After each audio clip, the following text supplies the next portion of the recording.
දැන් බලන්න.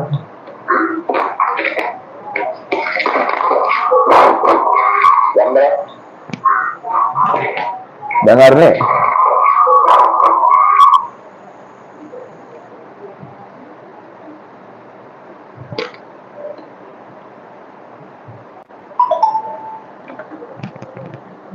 දැන් ආයෙත් පැහැදිලිද? මේ මොකක් හරි ප්‍රශ්නයක් තිබ්බොත් ඒ කියන්නේ මේ සවුන්ඩ් ප්‍රශ්නයක් එකපාරට ඇහෙන්නේ නැති වුණොත් එහෙම මට අග්ගා මේ WhatsApp එකට මේ WhatsApp එකට මේ කෝල් එකක් ගන්න හරිද? මම මේක පාට නේ හරි ඇහෙන්නේ නැතුව පේන්නේ නැතුව මොකක් හරි ගියොත් එහෙම අග්ගා කෝල් එකක් ගන්න. මම මේක පාට නේ හරි ඇහෙන්නේ නැතුව. හරි මේ අපි යන්නේ නම් පේපර් එකට අද අපි කරන්නේ මේ MCQ පේපර් එක. මේක කරන්නේ ඕගොල්ලෝ මේ බල ලකුණු දාලා දුන්නේ. මේ ඒක තමයි අද කරන්නේ.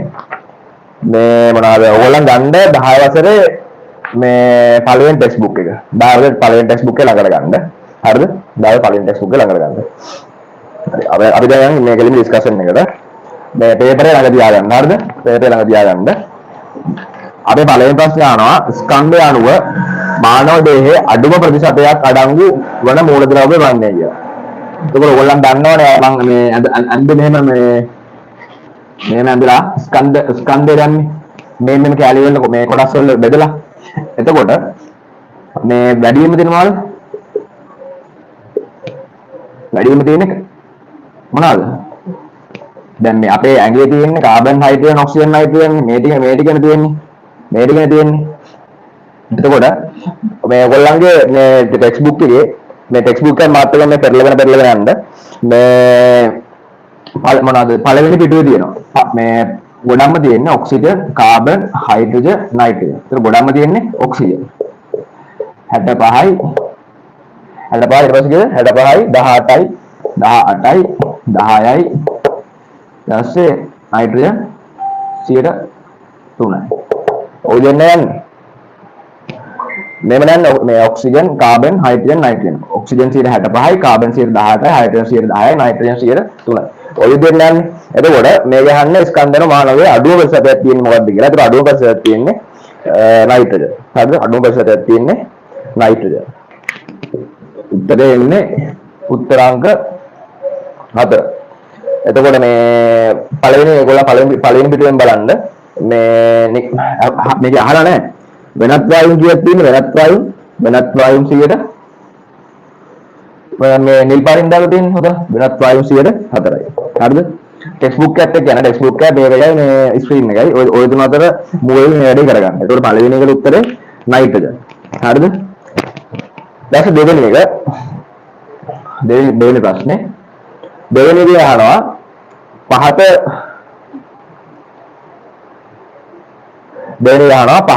පිළිතුරු අතරින් දෛසික රාශි උගලය තෝරන්න කියලා. ඒක රාශි ප්‍රධාන ආකාර දෙකකට බෙදන්න පුළුවන් අපිට නේ. රාශි ප්‍රධාන ආකාර දෙකකට බෙදන්න පුළුවන්. මොනවාද ප්‍රධාන ආකාර දෙක? දෛසික රාශි සහ අදිශ රාශි. දෛසික රාශි අදිශ රාශි. දෛසික රාශි කියලා කියන්නේ මොනවද? දෛසික රාශි කියලා කියන්නේ දෛසික රාශි කියලා කියන්නේ මේ ස්කන්ධයක් මේ විශාලත්වයක් මෙන්ම දිශාවක් සහිත රාශි. දෛසික රාශි කියන්නේ විශාලත්වයකුත් තේරෙන්න තියෙනවා දිශාවකුත් තියෙනවා. අදිශ රාශි කියලා කියන්නේ මොනවද? විශාලත්වයක් විතරයි තියෙන්නේ දිශාවක් නැහැ. එතකොට ඔයගොල්ලන් දැන් දෛසික රාශි මොනවද? විශාලත්වයක් වෙන දිශාවක් තියෙන ඒවා. මොනවද? උදාහරණ. විස්ථාපන ප්‍රවේගය ත්වරණය බර ඒ වගේ ඒවා. ඒතර අදිශ රාශිය කියන්නේ විශාලත්වයක් විතරක් තියෙන දිශාවක් නැති ඒවා මොනවද? දුර වේගය ස්කන්ධ කාලය මේ වගේ ඒවා. හරිද? එතකොට මෙතන උත්තර අපේ මේ මොනවද තියෙන්නේ පහත් පිළිතුරු අතරින් දෛශික රාශි උගලය. දෛශික රාශි උගලය.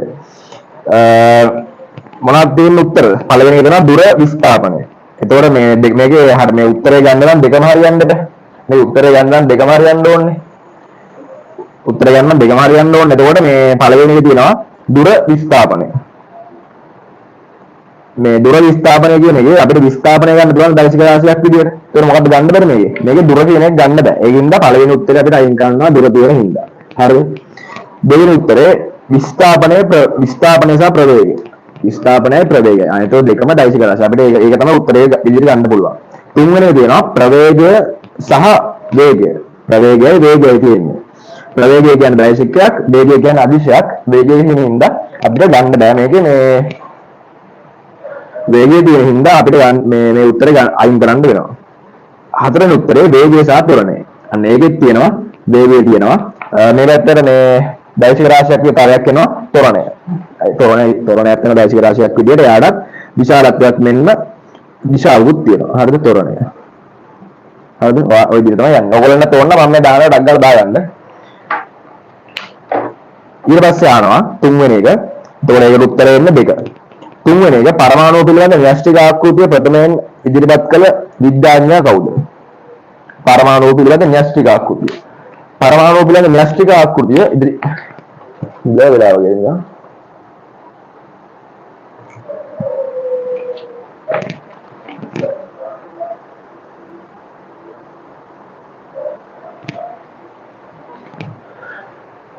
හරිනේ.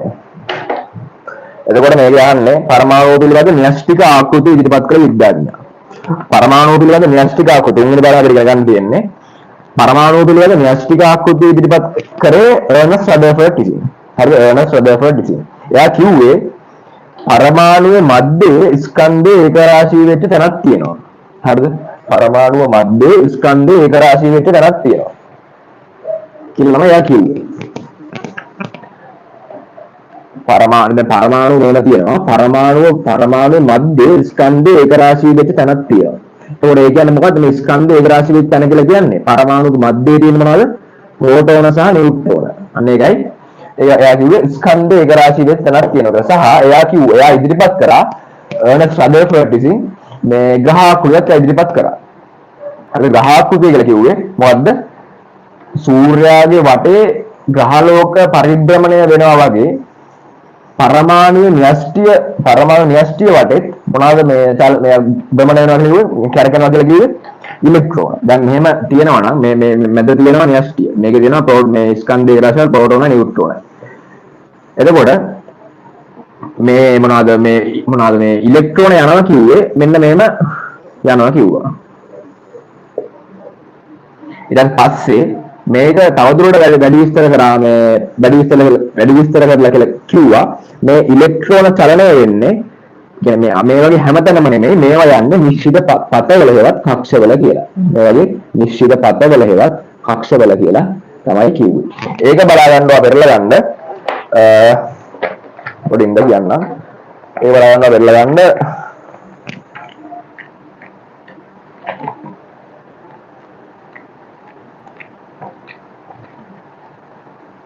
52 පිටුව 52 පිටුවේ තියෙන ග්‍රහ ආකෘතිය හරිද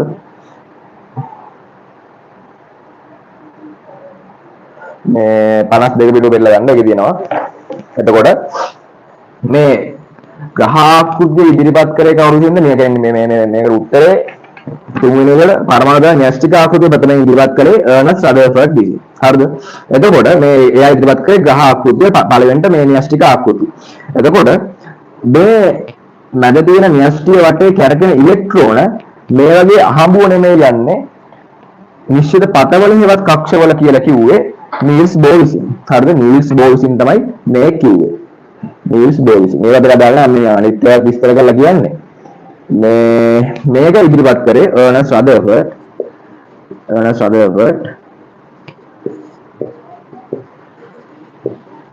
හරිද එතකොට මේ රවුටර් ජේ.ජේ. තොම්සන් කියලා ජේ.ජේ. තොම්සන් ඉලෙක්ට්‍රෝන හොයාගත්තා හරිද ජේ.ජේ. තොම්සන් ඉලෙක්ට්‍රෝන ගැන මම හොයාගත්තා ඊට පස්සේ පෙලස් කියලා එකක් තියෙනවා ඒක නම් මේ සිලබස් එකේදී ඒ සිලබස් එකේ නෑ පෙලස් ගිහින් හරිද මේ ඒකයි ඔයගොල්ලන් ඕනනම් මේ දාගන්න ඕනනම් මේ නෝට් එකක් දාගන්න 10 වසර අච්චුවට ළඟ තියාගෙන වැඩ යන්න ඊට පස්සේ හතරවෙනි එක දර ඒ උත්තරේ උත්තරාංක 3 හතරවෙනි එක ශාකවල අඩංගු නොවන සීනි වර්ගය මේ උත්තර හතරයි ලැක්ටෝස් ෆ්‍රුක්ටෝස් සුක්‍රෝස් ග්ලූකෝස් එතකොට ෆ්‍රුක්ටෝස් අනිවාර්යෙන් මේ ෆ්‍රුක්ටෝස් කියන දේ මොනවාද පළතුරු සීනිවල තියෙන අපි ඉදිනු කියන්නේ මේ අමු අඹ ගෙඩියක් ඉදෙනකොට මේ මොනවාද ගබඩා වෙලා තියෙනවද? අමු පළතුරක් ඉදෙන විට අමු පළතුරක් ඉදෙන විට ඒකේ තියෙනවා ෆ්‍රුක්ටෝස්. ෆ්‍රුක්ටෝස් අනිවාර්ය ශාකවල තියෙනවානේ. ප්‍රයෝග පරිසංක්‍රමණය කියන්නේ ශාක දේහය තුර මේ ශාක දේහය පුරා ආහාර අරන් යන්නේ සුක්‍රෝස් විදියෙන්නේ. ඒතකොට සුක්‍රෝස් තියෙනවා. එතකොට ප්‍රභාසංශ්ලේෂණයේදී ශාකවල ග්ලූකෝස් නිපදවනවා. එතකොට මෙතනින් නැත්තේ මොනවද? ලැක්ටෝස් තමයි නැත්තේ. ලැක්ටෝස් තියෙන්නේ මොනවලද? කිරි ආහාරවල තමයි ලැක්ටෝස් තියෙන්නේ. අර මම ඔයගොල්ලෝ අනුපාතයත් කිව්වේ. මව් කිරි සහ එළ කිරි වල අනුපාතය 4 6 6 7 කියලා. මේ එළ කිරි මේ එළ කිරි සහ මව් කිරි වල මේ අනුපාත හරිද? ඒවා එච්චර මේක අහන්න නෑ මේ කියන්නේ ශාක වඩන් ඕන සීනි වගේ මොකද්ද කියලා. එතකොට ෆ්‍රුක්ටෝස් සුක්‍රෝස් ග්ලූකෝස් තුනම තියෙනවා. ලැක්ටෝස් තමයි නැත්නම් ලැක්ටෝස් තියෙන්නේ මොනවලද? ලැක්ටෝස් තියෙන්නේ කිරි ආහාරවල. හරිද? මේ වලට ඕන මම මේ අඳ ගන්න මේ කොලයක් අරගෙන මේ එහෙම නැත්නම් මාත් එක්ක අච්චුපොත බලාගෙන ඉන්න කොහේ හරි අච්චුපොත 60 කියන්නේ අච්චුපොත නෝට් එක 60 හුරු කරගෙන තියා ගන්න ඕනේ. ගන්න ගණි. හරිද? එතකොට ඒකට උත්තරේ 1 5 තොරණය මැනීම සඳහා භාවිතා වන සම්මත ඒකකය වන්නේ. තොරණය මැනීම සඳහා. දැන් අපි ඒක ඉගෙන ගන්න ඉස්සරහට 10 වසරේ ඉවරන 10 වසර මේ ඔයගොල්ලෝ 11 වසරේ ඉගෙන මේවා කරන්නේ 10 වසර ඔයගොල්ලෝ කොහොමද ඉගෙන ගන්නවා 10 වසර මන්දිරි 11 වසරේ ඔයගොල්ලෝ මේ තොරණය හොයන්නේ අපි තොරණය හොයන්නේ ඒ විශේෂයෙන් මේක සමීකරණය ප්‍රවේග වෙනස බෙදීම ගත වූ කාලය. හරිද? ප්‍රවේග වෙනස බෙදීම ගත වූ කාලය. ප්‍රවේග වෙනස ප්‍රවේගයමයි ඉන්නේ ms ශ්‍රේණික වලින්. ms ශ්‍රේණික. කාලයමයි ඉන්නේ තත්පර වලින්. හරිද? එතකොට මේ පල්ලාවිය වල ධනවල මේ s එක ළඟ තියෙන ධනවලක් ඒක අපි ලියන්න නම් යනවා රින් එක ගලවන්න ලියන්නේ. දෙවෙනි උඩදින්න ms ශ්‍රේණික. මේක මේ ඉරෙන් උඩ ගියාන් පස්සේ ms ශ්‍රේණ දෙක ඩයග්‍රෑම් වෙනවා. එතකොට තොරණය මයින ඒක මේ තොරණය මයින මොකද්ද? මොකද යන්නේ? තොරණය නේද බලන සම්මතය කියවන්නේ ms ශ්‍රේණ දෙක. හරිද? ඒකට උත්තරේ 2. ඊට පස්සේ 6 වෙනි එකෙන් අපෙන් අහනවා එතකොට මේක සහ ඒ 6 වෙනි එකෙන් අහනවා පහළ මූලද්‍රව්‍ය අතුරින් උදේගුණී ඔක්සයිඩයක් සාධනීය කවරෙක්ද කියලා අහනවා. ඕගොල්ලන් දැකලා ගන්න 10 වසරේ පළවෙනි අච්චු පොතේ පිටුව මම කියන්න පිටුව 73 පිටුවේ තියෙනවා 73 පිටුවේ වගුවක් මේ 73 පිටුවේ චූටි වගුවක් තියෙන්නේ. ඒකේ තියෙනවා ඔය ඒකෙම සාමාන්‍යයෙන් මේ උභයගුණී කියන්නේ එයා ලෝහ ගුණ මෙන්ම අලෝහ ගුණ දෙකම පෙන්නනවා. හරිද? එතකොට උභයගුණී කියන්නේ අන්න ඒ වගේ ඒවා. එතකොට මේ ඔය සාමාන්‍යයෙන් ලෝහ තියෙන ලෝහ කියන්නේ ලෝහ කියවම මොනවද? සෝඩියම් මැග්නීසියම් ගමනවල තියෙන්නේ. සෝඩියම් මැග්නීසියම් වගේ ලෝහ මේගොල්ලන් ස්වභාවයෙන් පෙන්වන්නේ ආම්ලික ගුණ. හරිද? ආම්ලික ගුණ. ලෝහ පෙන්වන්නේ බාස්මික ගුණ. හරිද? ලෝහ පෙන්වන්නේ බාස්මික ගුණ. ඒකින්ම නළු ලොකු බලන්න. ඉතින් ප්‍රබල බාස්මික, දුබල බාස්මික, උභය ගුණී, දුබලාමනික. එතකොට මේකට තියෙන තව මේ මොනවද? Phosphorus, chlorine. ඒ වගේ සාමාන්‍යයෙන් මේ අලෝහ පෙන්වන්නේ ආම්ලික ගුණ. එතකොට ලෝහ මෙන්ම අලෝහ ගුණ දෙකම පෙන්වන අයට අපි කියනවා උභය ගුණී. ඒවා උභය ගුණී මූලද්‍රව්‍ය කියලා. එතකොට ලෝහ ගුණ වෙන්න අලෝහ ගුණ දෙකම පෙන්වන අයට. එතකොට ඒවට කියන අපි උභය ගුණී මූලද්‍රව්‍ය කියලා. ඒකට උභය ගුණී ඒකට උදාහරණයක් තමයි ඇලුමිනියම් කියලා කියන්නේ. හරිද? එතකොට සාමාන්‍යයෙන් මේ බලන්න ඔගේ 73 පිටුවේ 73 පිටුවේ බලන්න 70 පිටුවේ sorry 68 පිටුව ගන්නකො අලෝහ ඔක්සිජන් සමග ඔක්සයිඩ් බොහෝ විට ආම්ලික ඔක්සයිඩ් වේ. ඔය දෙන්නේ අලෝහ පෙන්වන්නේ ආම්ලික ඒවා. මේ ලෝහ පෙන්වන්නේ බාස්මික ගුණ. එතකොට ලෝහ මෙන්න අලෝහ ලක්ෂණ දෙකම පෙන්වන ඒවට අපි කියනවා උභය ගුණී කියලා. ඒකට උදාහරණයක් තමයි කවුද? ඇලුමිනියම් කියලා කියන්නේ. හරිද? ඊළඟ එකට යන් අපි 7 වෙනි එක මොකද මේ ප්‍රශ්නේ විටමින් C උලක ලක්ෂණයක් වන්නේ. අපිට පෙරලා ගන්න පොතේ අච්චු පොතේ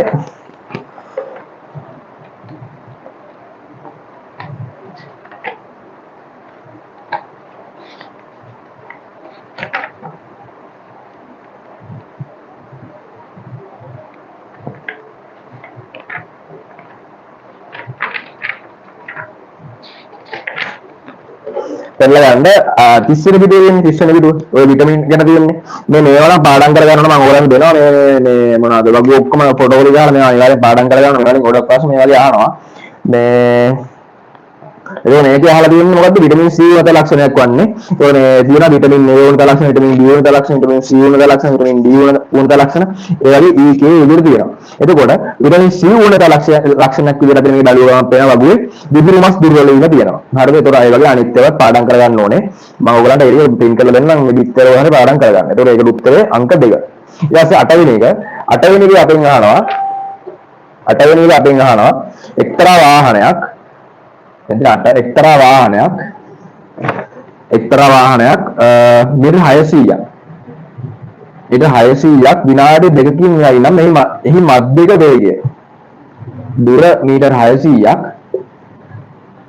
විනාඩි 2කින් යනවා කාලය විනාඩි 2කින් 2යි විනාඩි හරිද එතකොට වේගය සමාන වේගය මයින්නේ අපි දුර බෙදීම කාලයනේ දුර බෙදීම කාලය දුර මනින්නේ මේවල මේ අන්තර්ජාතික ඒක තමයි ඔයගොල්ලෝ මතක තියාගන්න ඕනේ දුරක් සාමාන්‍යයෙන් අපි මයින්නේ මීටර වලින් කාලයක් අපි මයින්නේ සම්මත වේ s වලින්. ඒකට මේ වේගය ප්‍රවේගයේ ns එකේ ns වෙන එක. හරිද? එතකොට මේක හරි මීටර වලින් දීලා තියෙන්නේ. මේක දීලා තියෙන්නේ විනාඩි වලින්. විනාඩි වලින් මෙතන විනාඩි වලින් ආදේශ ගන්න බෑ. s එකේ අනිවාර්යෙන් තප්පර වලට හරවන්න තමයි ආදේශ කරන්න ඕනේ. එතකොට දුර 600 මීටර කාලය අපි තප්පර වලින් මේක කරගන්න ඕනේ. විනාඩි තප්පර කරන්න 60 වල කරන්න ඕනේ. එතකොට 120යි තප්පර s 120යි s බිඳුවර බිඳුව වැටුණා. දවස් වලක් 60යි. 5යි ns වින එක. හරිද? 5යි ns වින එක.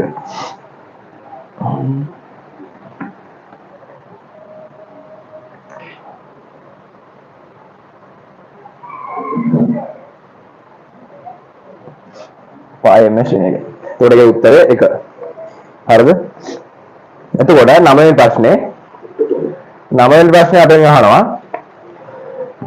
හරිද ඒ කාරණේ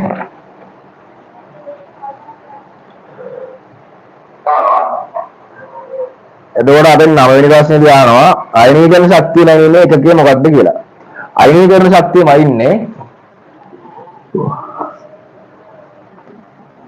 අයනීකරණයම ඉන්නේ kJ mol ඍණ එක කියන ඒකකේ. හරිද? kJ mol ඍණ එක කියන ඒකකේ.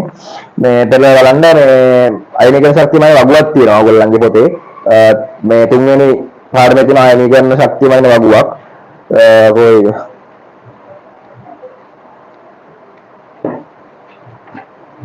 ඒක වගුවේ තියෙන අක්ෂර දෙකේ kJ mol ඍණ එක කියලා පොඩ්ඩක් නිකන් මම බලනවා. මේ ඔයගොල්ලෝ 63 වගේ පිටුව කරලා යන 63 පිටුව 63 පිටුවේ ඔය මේ තියෙන දර 495 කියලා එයා පළමු අයනීකරණ ශක්තිය ඒක පළමු අයනීකරණ ශක්තියම ඉන්නේ kJ mol ඍණ එක වලින්. ඒකට දෙවෙනි විදිහට මේ mol kJ ඍණ එක මේ ඒක සාමාන්‍යයෙන් O level වල නම් නැහැ A level වල තියෙනවා මේ සාර්වත්‍ර වායු නීතිය කියලා R කියලා එකක්. එතනදී අපි කතා කරනවා ඒක දැනගන්න ඕනේ. මේ තුන G mol මේ G mol ඍණ ඒවා තියෙනවා. මේ අනිත් එක kJ mol විතරක් තියෙන. ඒකට ඒ උත්තරේ එන්නේ පළවෙනි එක kJ mol ඍණ එක. හරිද? 10 වෙනි එක අපෙන් අහනවා මෙහි ඉස්සරහට යෙදෙන සංඝටකයේ පහත බෙද අතුරින් කවරෙක්ද ලිපිට දෙන ජලය ලිපිට දෙන්නේ කොහමද මේ ධම්මල බන ග්ලිසරෝල් ග්ලිසරෝල් අණුව කරන මේ ධම්මල තුනක් හදනවා මම මේවා අදලත් පෙන්න ඕගොල්ලන්ට හරිද මේව අදලත් පෙන්නවා හරිද එතකොට එතෙන් දෙන්නේ ග්ලිසරෝල් 11 වෙනි එක BL චරිත ප්‍රස්තාර සම්බන්ධයෙන් නිවැරදි වන්නේ කවරෙක්ද පළවෙනි එක එතන මේ විස්ථාපනකාර ප්‍රස්තාරයක් හරිද මේ විස්ථාපනකාර ප්‍රස්තාරයක් ඒකලා දීලා දෙන්නේ මම විස්ථාපනකාර ප්‍රස්තාර විස්ථාපන මේම කාලය විස්ථාපනකාර ප්‍රස්තාරයක් මේව දීලා තියෙනවා මේක ඒ විස්ථාපනකාර ප්‍රස්තාරයක අපිට අනුක්‍රමණයෙන් හම්බෙන්නේ විස්ථාපනය වෙදීම කාලය කියන්නේ මොකක්ද විස්ථාපනය වෙදීම කාලය කියලා අපිට හම්බෙන්නේ මේකේ ප්‍රවේගය හරිද ප්‍රවේගය තමයි විස්ථාපනය වෙදීම කාලයෙන් අපිට හම්බෙන්නේ අනුක්‍රමණය ප්‍රවේගය තමයි අපිට හම්බෙන්නේ හරි විස්ථාපනය වෙදීම කාලයෙන් ප්‍රවේගය එන්නේ මේ අහන යන දුර බැලීම කාලය තිබ්බොත් ඒකේ අනුක්‍රමණයෙන් එන්නේ වේගය මෙතන එහෙම නැත්තම් මේ මොනවාද ප්‍රවේගය කාලය තිබ්බම අපිට එන්නේ අනුක්‍රමණය ත්වරණය ඔයාලට ඕන නම් දාගන්න මේ මම දෙනවා ඉතින් දෙවෙනි පාඩම කරනත් මේ ස්ථාපන කාලය තිබ්බොත් අනුක්‍රමණයෙන් එන්නේ ප්‍රවේගය. එතකොට දුර කාලය තිබ්බොත් එන්නේ වේගය අනුක්‍රමණයෙන්. හරිද? ඊට පස්සේ තමයි ප්‍රවේගය කාලය තිබ්බොත් එන්නේ ත්වරණය අනුක්‍රමණයෙන්. හරිද? ඔය විදිහට තමයි ඒක යන්නේ. ඊට පස්සේ අපි අරගෙන ඒකට උත්තරේ දෙක 11ට දෙක.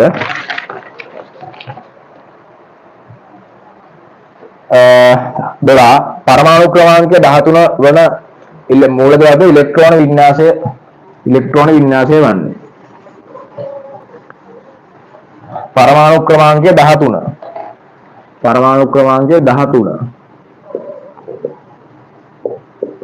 අපි සාමාන්‍ය ඉලෙක්ට්‍රෝන වින්‍යාසය ලියන්නේ කොහොමද? ඉලෙක්ට්‍රෝන වින්‍යාසයක් ලියන්නේ පළවෙනි ශක්ති මට්ටමේ ඉලෙක්ට්‍රෝන 2යි ඊට පස්සේ 8 තමයි ලියන්නේ නේ. පළවෙනි එකට 2යි 8 තමයි ලියන්නේ. ඊට අපිට මේක ලියන්න ඕනේ කියලා පළවෙනි ශක්ති මට්ටමේ ඉලෙක්ට්‍රෝන 2යි නම් අර 2 ලියනවා. ඊට පස්සේ 8 ලියනවා. එතකොට 2යි 8යි 10යි 2යි 10යි තව දෙකේ 3යි. ඒතර මේක අන්තිම ශක්ති මට්ටමේ ඉලෙක්ට්‍රෝන 3යි තියෙන්නේ. මේ අපිට 8ක් වෙනකන් දාන්න පුළුවන්. හරි 8ක් වෙනකන් දාන්න පුළුවන්. ඕන අපිට දැන් 5ක් වෙනත් දාගන්න දැන් මම දෙන්නම් එකක්. සෝඩියම් වල පරමාණු ක්‍රමාංකය 11. ඒතර මේ ඉලෙක්ට්‍රෝන වින්‍යාස ලියන්නේ කොහොමද? පළවෙනි ශක්ති මට්ටම අනිවාර්යයෙන් ඉලෙක්ට්‍රෝන දෙකක් දාන්න පුළුවන්. දෙවෙනිට 8ක් දාන්න පුළුවන්. තව ඉතුරු වලින් 2 8යි 10යි ඉතුරු දෙන 1යි. හරිද? මේක ලියන්නේ මෙහෙම. එතකොට මම තව එකක් ලියන්නම් ඕනනම් කාබන් ලියන්නම්කෝ. කාබන් අයිඩෙන් ඒ විදිහින් බිලියන් බෝරන් කාබන්. ඒක කාබන් 6යි. හරිද? 6 ලියන්නේ කොහොමද? පළවෙනි එක අනිවාර්යෙන් 2යි. ඊට පස්සේ දෙවෙනි 8ක් දාන්න පුළුවන්. හැබැයි මේකට ඉතුරුලා දෙන්නේ 4යි. නේ? 6න් බැගිය 4යි. ඒක 4යි ඉතුරුලා තියෙන්නේ. එතකොට මේක තමයි ඉලෙක්ට්‍රෝන වින්‍යාස ලියන්නේ. එතකොට ඒකට උත්තරේ 3. 13 වෙනි එක පාද සඳහන් ශෛලිය ඉන්ද්‍රිය අතුරින් පටල නොදරන ඉන්ද්‍රියගාව කුමක්ද කියලා අහලා තියෙනවා. පළවෙනි එක තමයි මයිටොකොන්ඩ්‍රියා කියන්නේ මේක ශක්තිය නිබදෙන ගාබරවා කියලා තියෙන්නේ. ඒකට මේවල අනිවාර්යෙන් ඉන්ද්‍රියගා තියෙනවා. හරිද? දෙක රයිබෝසෝම කියන්නේ මේ වගේ ව්‍යුහයක්. ප්‍රෝටීන් සංශ්ලේෂණය කරන්න තියෙනවා. මෙයාගේ තමයි ඉන්ද්‍රියගා නැත්තේ. හරිද? මේක ඉන්ද්‍රියගා නේ මොනවද මේ පටල නැත්තේ මෙයාගේ. තුන්වෙනි එක රික්තක මේ සාමාන්‍යයෙන් තියෙන්නේ මේකට සාමාන්‍යයෙන් ශාකයේ ශාකවල ජල තුලිතතාව පාලනය කරගන්න තව මේ රික්තක විදිහට තියෙනවා වර්ණක. ඒ වතුර මේ රික්තක විදිහට තියෙන වර්ණක වලින් තමයි ශාකවලට කියන්නේ මේ ශාකවලට අවශ්‍ය වර්ණ ලබා දෙන්නේ. සාමාන්‍යයෙන් ওই වදමලේ මේ රතු පාට තියෙන්නේ මොනවාද රික්තක ඇතුලේ ඒ වර්ණය තියෙන හින්දා. හරිද? මේ එතකොට ඊළඟට තියෙනවා ගොල්ගි දේහ සාමාන්‍යයෙන් මේ වගේ ගොල්ගි දේහ සාමාන්‍යයෙන් මේ වගේ තමයි එන්නේ. ඒකට මේවා තියෙන්නේ ශාරීය ද්‍රව්‍ය අසුරන්න සහ ශ්‍රාවය කරන්න. එතකොට මේකේ අහන්නේ පටින උදාහරණ ඉන්ද්‍රිකාව රයිබෝසෝම. මේක මතක තියාගන්න. රයිබෝසෝම මේ වගේ එකක් තමයි රයිබෝසෝම කියන්නේ. ඊට 14 වස්තු කඩව පදාර්ථ ප්‍රමාණය අදාළ වස්තුවේ ස්කන්ධය කියලා කියන්නේ. හරිද? වස්තුවක තියෙන පදාර්ථ ප්‍රමාණය ඒකේ ස්කන්ධය කියලායි කියන්නේ. බර නෙමෙයි. බර කියලා කියන්නේ මේ යම් වස්තුවක් පොළොවට ආකර්ෂණය කරද්දී එන එක. හරිද? ඒක සමාන මේ කියලා අපි හොයන්නේ බර. එහෙම එකක්. එතකොට වස්තු කරමු පදාර්ථ ප්‍රමාණය කියලා කියන අදාළ වස්තුවේ ස්කන්ධය. ඊට 15 අපෙන් අහනවා කාබන්හි පහත කවර ස්වરૂපය විදුලි කෝෂවල ඉලෙක්ට්‍රෝඩ සඳහා භාවිතා වේද කියලා. කාබන්හි පහත කවර ස්වરૂපය විදුලි කෝෂවල ඉලෙක්ට්‍රෝඩ සඳහා භාවිතා වේද? මේකට උත්තරේ අංක 3. මිලිග්‍රෑම් තමයි එන්නේ උත්තරේට. ඒක දෙන්නේ ඔයගොල්ලන්ගේ පොතේ වගුවක් තියෙනවා. කොහෙන්ද? මෙතන 72 පිටේ උඩ තියෙන වගුව. මේ එතන තමයි මම මේ ටැන් ඕගොල්ලන් කියන්නේ. ඕගොල්ලන් සාමාන්‍ය දැන් ආයෙ මම ඩිස්කෂන් ඉවරනාන් පස්සේ ඕගොල්ලන්ට ආයෙ බලන්න ඕන නම් මේ දැන් ටික මම ලකුණු ගාගෙන බලන්න ආයෙ ඕන. හරිද? මේ එතකොට ඒක හරියි. එතකොට ඒ උත්තරේ අංක 3. ඊට පස්සේ ප්‍රශ්න අංක 16. ප්‍රශ්න 16 අහනවා සෛලයක් වර්ධනය වෙනන්නේ නිවැරදිව හඳුන්වන්නේ. මේ වගේ මම වැඩි විස්තර කරන්න දෙන්න නෑ. නිර්වචන අර මේ කල්ලුම් තිබ්බෙත් නිර්වචනය. ස්කන්ධ නිර්වචන. මේ නිර්වචන කරන්න දෙන්නේ නැහැ. අනිත්‍ය එන්නේ නැත්te කොහොමද කියලා කියන්න දෙයක් නැහැ නේ. කෙලින්ම නිර්වචනේ එන්නේ. හරිද? එතකොට සෛලයක් වර්ධනය වෙනවා නිවැරදිව හඳුන්වන්නේ කියලා තියෙනවා. මේ සෛලයක් වර්ධනය වෙන කියලා කියන්නේ සෛලයේ වියලි බරේ සිදුවන වැඩිවීම. හරිද? ශාකයේ වියලි බරේ සිදුවන වැඩිවීම. වියලි බර කියන්නේ ජලය නැතුව වගේ වෙන වියලි බරේ සෛලයේ වියලි බරේ වැඩිවීමක් තමයි සෛල වර්ධනය කියලා කියන්නේ. එතකොට 17 යට බෙදෙන ප්‍රස්ථාරයක් මෙන්න මේ වගේ ප්‍රස්ථාරයක් දෙයක් තියෙනවා. ප්‍රස්ථාරයක් මේ වගේ මේක මෙන්න මෙහෙම තමයි දීලා තියෙන්නේ. මේක y කියලා මෙතන අක්ෂය දෙනවා. මෙතන x අක්ෂය කියලා තියෙනවා. අපි අහන්නේ මොකද්ද? සිසුවෙක් අඳින ලද චරිත ප්‍රස්ථාරයක් රූපයේ දැක්වේ. සිසුවෙක් අඳින ලද චරිත ප්‍රස්ථාරයක් රූපයේ දැක්වේ. ඔහු එමගින් නිශ්චලතාවය නිරූපණය කර ඇතනම් x y එතකොට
මේ අවුලක් නැහැ නේ මයික් එකේ charge එක මේ මේව කරන්නේ අවුලක් නැද්ද?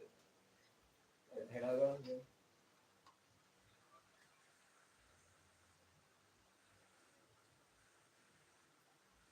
මේ මඩිය හයිය කතාව මේ අවුලක් නැතුව බලන්න සාමාන්‍යයෙන් ඇහෙනවනේ අවුලක් නැද්ද මම කතාව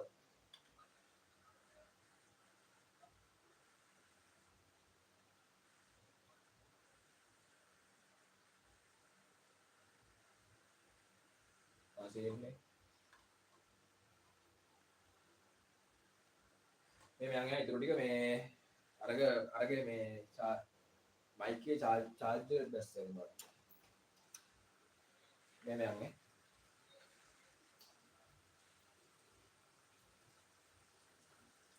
අපි මේ ප්‍රස්ථාරනේ.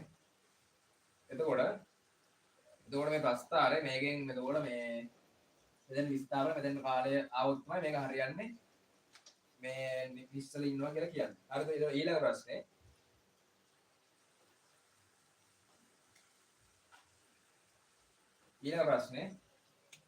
අපිට කියනවා 18 වෙනි එක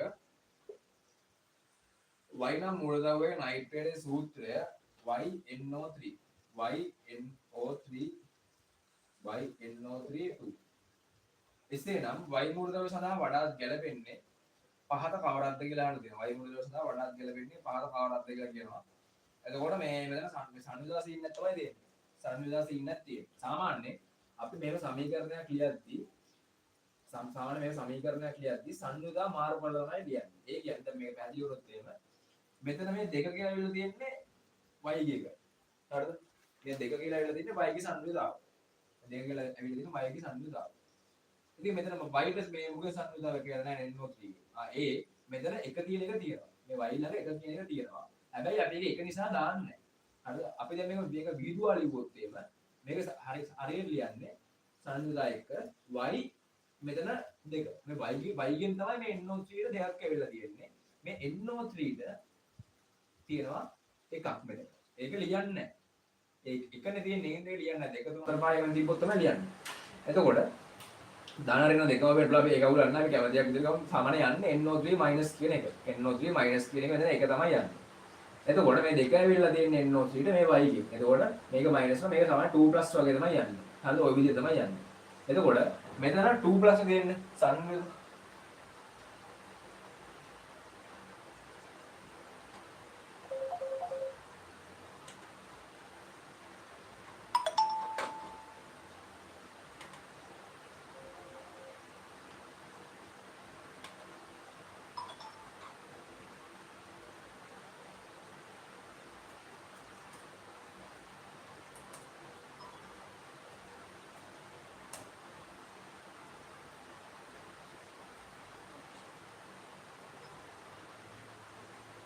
මේ ඇහෙන්නේ නැද්ද? මේ මයික් එකේ වැටි බැස්සා. හරිද? දැන් මයික් එක නැතුව කරන්නේ මේ සාමාන්‍ය ෂේප් එකෙන් ඇහෙනව නේද?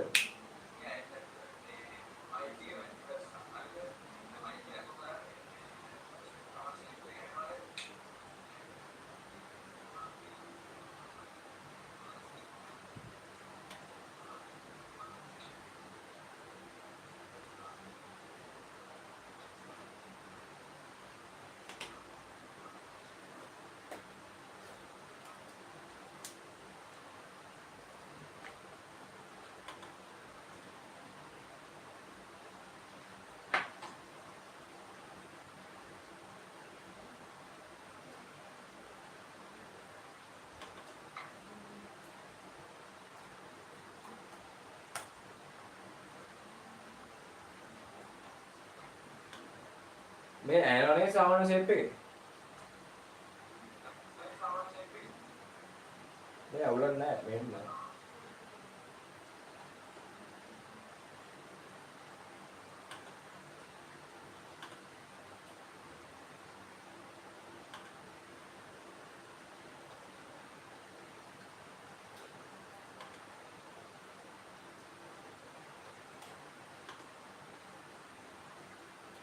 හරිද යන්නේ මේ යන්නේ.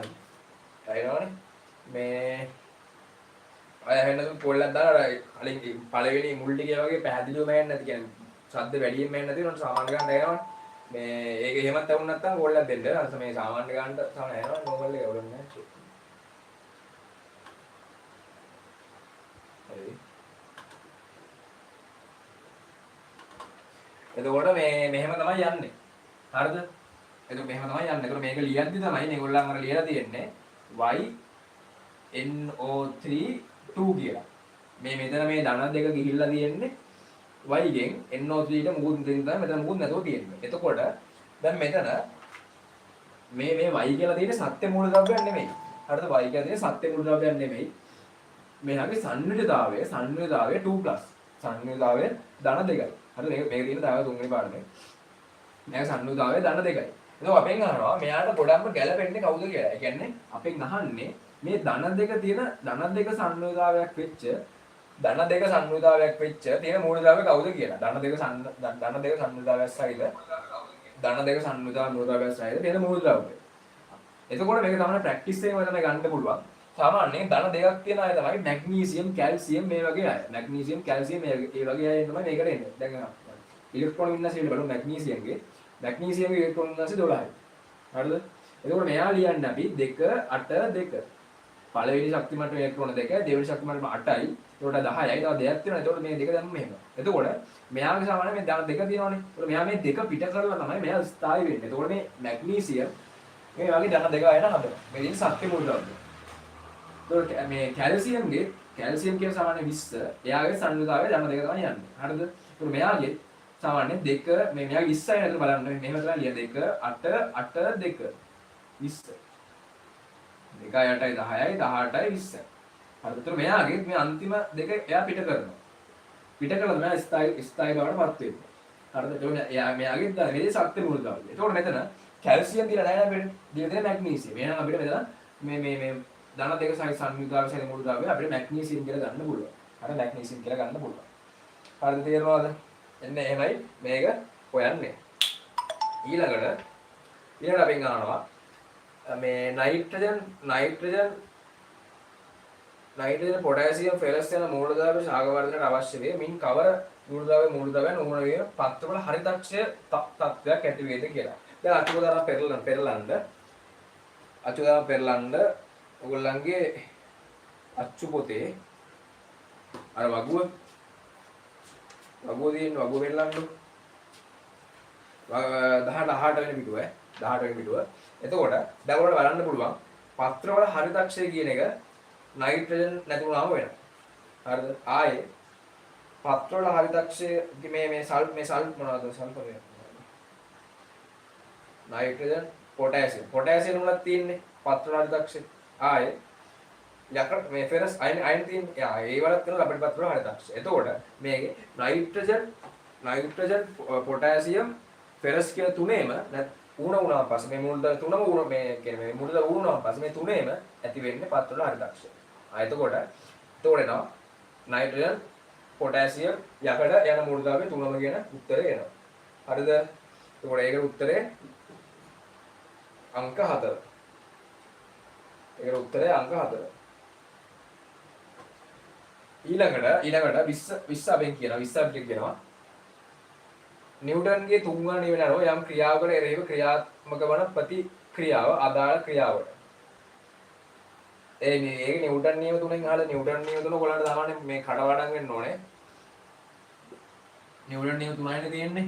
මේ තුන ඔයගොල්ලන්ට කඩපාඩම් වෙන්න ඕනේ. හරිද? ඒක පෙරලා ගන්න ඔයගොල්ලන්ගේ අච්චු පොතේ තියෙන නිව්ටන් නියම ගැන වල් පිටු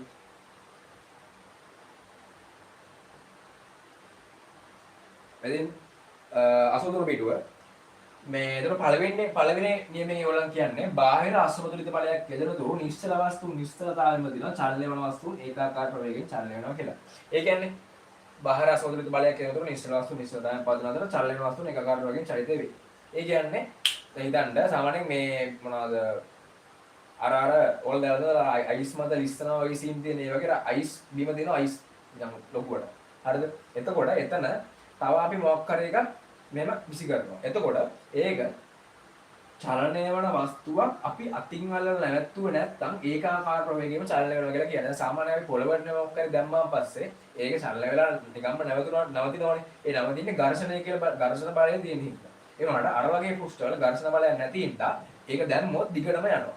ඒක මේ නවතින්නේ අපි බලයක් යෙදුවොත් විතරයි. එතකොට ඒ ගැන තමයි මේ පළවෙනි නියමෙන් කියන්නේ. නිශ්චල වස්තු නිශ්චලතාවයෙන් පවතිනවා චලනය වන වස්තුන් ඒකාකාර වලින් චලනය. සාමාන්‍යයෙන් දැන් මේක නිශ්චලව තියෙනවා. මේ පෑන් නිශ්චලව තියෙනවා. මේ නිශ්චලවනේ තියෙන්නේ දැන් මම මේකේ බලයක් යදුත් තමයි මෙයා චලනය වෙන්නේ. ආයෙ ගැන තමයි කියන්නේ. එතකොට දෙවෙනි එකෙන් කියනවා මොකක්ද දෙවෙනි කියන්නේ වස්තුවක ඇතිවන ත්වරණය එයට යොදන ලබන බලයට අනුලෝම සමානුපාතික වන අතර මේ වස්තුවක ඇතිවන ත්වරණය එයට යොදන ලබන බලයට අනුලෝම සමානුපාතික වන අතර ස්කන්ධයට ප්‍රතිලෝම සමානුපාතික කියලා කියනවා දෙවෙනි එක. ඒ කියන්නේ දැන් මේ මොකක් හරි වස්තුවක තියෙන ත්වරණය දැන් මොකක් හරි දැන් මේ වස්තු ත්වරණය කරනවා මේ පැන ත්වරණය කරනවා මේ ත්වරණය වෙන වස්තුවට අපි බලයක් දුන්නොත් එහෙම මේක තව හයියෙන් ත්වරණය වෙනවා. ඒකයි පළවෙනි කියන්නේ ත්වරණය වෙන මේ ත්වරණය වෙන වස්තු වලට බලයක් දුන්නාම ඒ මේක වැඩි වෙනවා. හරිද? මේ වස්තුවේ තොරණයට යොදු කරන අනුලෝම බලයට අනුලෝම සමානුපාතය. ඒ කියන්නේ බලය වැඩි කරද්දී තොරණයක් වැඩි වෙනවා. බලය වැඩි කරද්දී තොරණයක් වැඩි වෙනවා. ඒතකොට දැන් මම හිතන්නේ මේ මොකද්ද මේ පෑන තොරණ වෙනවනේ. මේ පෑන උඩම තව පෑනක් තියෙනවා. ස්ථාව ස්කන්ධයක් තියෙනවා. එතකොට මොකද වෙන්නේ? මේකේ තොරණය අඩු වෙනවා. මේකේ තොරණය අඩු වෙනවා. එතකොට මොනවාද? ස්කන්ධේ වැඩි වෙයි තොරණය අඩු වෙනවා. එතකොට ඒක ස්කන්ධ මේ තොරණ ස්කන්ධයේ එරෙහිව ප්‍රතිලෝම සමානුපාතිකත්වය තමයි තියෙන්නේ. ප්‍රතිලෝම සමානුපාතිකත්වය. දෙවෙනි එකේ. තුන්වෙනි එකේ කියනවා මොනවාද? සෑම ක්‍රියාවකට විශාලත්වයෙන් සමාන වූ දිශාවෙන් ප්‍රතිවිරුද්ධ ප්‍රතික්‍රියාවක් වෙනවා කියලා. හරිද? බලන්න ඒකත් ගන්න 88 පිටුවේ සෑම ක්‍රියාවකට විශාලත්වයෙන් සමාන වූ දිශාවෙන් ප්‍රතිවිරුද්ධ ප්‍රතික්‍රියාවක් කරනවා. අන්න ඒක කියන තමයි මේක අහන්නේ. විශාලත්වයෙන් සමාන වූ දිශාවෙන් ප්‍රතිවිරුද්ධ ප්‍රතික්‍රියාවකට උත්තරේ 2. 21 අපිට කියනවා විද්‍යාගාරයේ ගබඩා කිරීමේදී විශේෂ ආරක්ෂක ක්‍රමයක් භාවිතා කරුණේ පාත කුමන මූලධර්ම සඳහාද කියලා අහලා තියෙනවා. විද්‍යාගාරයේදී ගබඩා කිරීමේ විශේෂ ක්‍රමයක් භාවිතා කරන්නේ සෝඩියම් ගබඩා ගන්න තමයි. මේ සෝඩියම් කියන්නේ අධික ප්‍රතික්‍රියාශීලී මූලද්‍රව්‍යයක්. සාමාන්‍යයෙන් මේක ඇරලා තිබ්බොත් එහෙම වාතයත් එක්ක ගැටලා වාතයේ ඔක්සිජන් තියෙනවනේ. එතකොට මෙයා මේ සෝඩියම් ඔක්සයිඩ් හදන්න පුළුවන්. අද සෝඩියම් ඔක්සයිඩ් හදනවා. හරිද? සෝඩියම් ඔක්සයිඩ් හදනවා. මේ සාමාන්‍යයෙන් මෙයාට නිකන් සාමාන්‍යයෙන් මේ හිතන්න සාමාන්‍යයෙන් විද්‍යාගාරේ ඇලුමිනියම් කැලලක් එළියට අවුලක් නැහැ වතුර ටිකක් දැම්මට. දැන් සාමාන්‍යයෙන් මේ ඒක සාමාන්‍ය කාලයක් ඇද්දි තමයි යා මලකඩ කනවා නම් මලකඩ කන්න. හිතන්න නේ සෝඩියම් කැලලක් තියෙද යාට වතුර ටිකක් දැම්මොත් එම එයා ගොඩක් යද්දී ප්‍රතික්‍රියා කරනවා සූහඬ නගමින් ප්‍රතික්‍රියා කරනවා. හරිද? සාමාන්‍ය පොටෑසියම් කැලලක් වගේ දැම්මොත් එම පුපුරනවා. ඒක සාමාන්‍යයෙන් පළවෙනි කාණ්ඩේ මූලධාතු වල ප්‍රතික්‍රියාශීලීත්වය වැඩි. ගොඩක් වැඩි. එතකොට මේකේ විද්‍යාගාරයේ ගබඩා කිරීමේ ආරක්ෂක ක්‍රමයක් භාවිත කරන්නේ සෝඩියම් වලට තමයි. හරිද? ඔය සල්ෆර් දෙක ගන්න කහ පාට එකත් අවුලක් නැහැ. ගොඩක් ලොකු අවුලක් නැහැ. ඇලුමිනියම් වල නම් තම කියන්නේ කොපර්. කොපර්ත් එහෙම ලොකු අවුලක් නැහැ. මේ සෝඩියම් එක තමයි සෙල්ලම් දාන්න බැරි. සෝඩියම් තමයි ගොඩක් ප්‍රතික්‍රියාශීලී වැඩි හින්දා මෙයා ආරක්ෂිතව ගබඩා කරනවා. හරිද? ඊට පස්සේ 22 කියනවා කාබෝහයිඩ්‍රේට් ප්‍රෝටීන් ලිපිඩ් තුනටම පොදු වැදගත්කමක් වන්නේ කියලා. මේ කාබෝහයිඩ්‍රේට් ප්‍රෝටීන් ලිපිඩ් වල අපි වැදගත්කම් ලියද්දී තුනටම ලිව්වා ශක්ති ප්‍රභවයක් ලෙස ක්‍රියා කිරීම කියන එක තුනටම ලිව්වා. ඒකෝනේ මේ උත්තරය අංක 1. ශක්ති ප්‍රභවයක් ලෙස ක්‍රියා කිරීම. හරිද? එතකොට එන්සයිමයක් ලෙස ක්‍රියා කිරීම කියලා කිව්වේ ප්‍රෝටීන් වලනේ. හෝමෝන ලෙස ක්‍රියා කිරීම කියලා කිව්වේ ඒ ප්‍රෝටීන් වලට. ලිපිඩ වලට කෝ ජල සංරක්ෂක කාර්යයක් ඉටු කිරීම කියලා. එතකොට කාබෝහයිඩ්‍රේට් ප්‍රෝටීන් ලිපිඩ් කියන තුනටම අපි මේ කෘත්‍ය විදියට ලිව්වා. මේ තුනටම කෘත්‍ය විදියට ලිව්වා ශක්ති ප්‍රභවයක් ලෙස ක්‍රියා කිරීම කියලා. ඊට පස්සේ 23 රූපේ දැක්වෙන ක්‍රියාකාරකම මගින් පහත කවරක් ආදර්ශනය කෙරේද? මේකේ නිව්ටන්ගේ පළවෙනි නියම මොකද්ද? නිව්ටන්ගේ පළවෙනි නියමය මොකද්ද? බාහිර අසමතුලිත බලයක් කරනතුරු නිශ්චල වස්තු නිශ්චලතාවයෙන් පාත් වෙන අතර චලනය වන වස්තු ඒකාකාර ප්‍රවේගයෙන් චලනය වේ. මේකේම සීන්නක් නැහැ. දෙවෙනි එක කියන්නේ මොකක්ද? දෙවෙනි එක කියන්නේ වස්තුවක ඇති වෙන තොරණ ඒකට ඇතුළත ලබන බලයට අනුලෝම සමානුපාතික වන අතර ස්කන්ධවල ප්‍රතිලෝම සමානුපාතික වේ කියලා කියන්නේ. ඒතකොට මෙතන එහෙම සීන් එකක් අපිට පේන්නේ නැහැ. එතකොට මේකේ අර මේ තුන්වෙනි එක අපිට පේනවා සෑම ක්‍රියාවකට විශාලත්වයේ සමාන වූ දිශාවෙන් ප්‍රතිවිරුද්ධ ප්‍රතික්‍රියාවක් ඇති වෙයි කියලා. දැන් මේකේ ඉන්න ළමයි දෙන්න දැන් එක එක්ක තල්ලු කරලා දැන් මෙහෙම ඉන්නේ. ඉන්දෙන්න. ඉස්සේ මෙහෙම ඉන්නේ මෙතන එකෙක් ඉන්නවම. මෙතන එකෙක් ඉන්නවා. එතකොට දැන් මූඩ ක්‍රියාව කරනවා. මූඩ මේතකොට ප්‍රතික්‍රියාවක් කරනවා. එතකොට මුන්ද අතෙන් තල්ලු කර ගන්නවා වගේ සීන් එකක් තමයි වෙන්නේ. එතකොට මේ ක්‍රියාවකට සමානව අනිත් පැත්තෙනුත් ඌට ප්‍රතික්‍රියාවක් එනවා. හරිද? මේ කර ප්‍රතික්‍රියාව අතර සීන් එකක් තමයි මෙතන වෙන්නේ. එතකොට ඒ ගැන කියන්නේ නිව්ටන්ගේ තුන්වන නියමය. හරිද? නිව්ටන්ගේ තුන්වන නියමය. ඊට පස්සේ බලන්න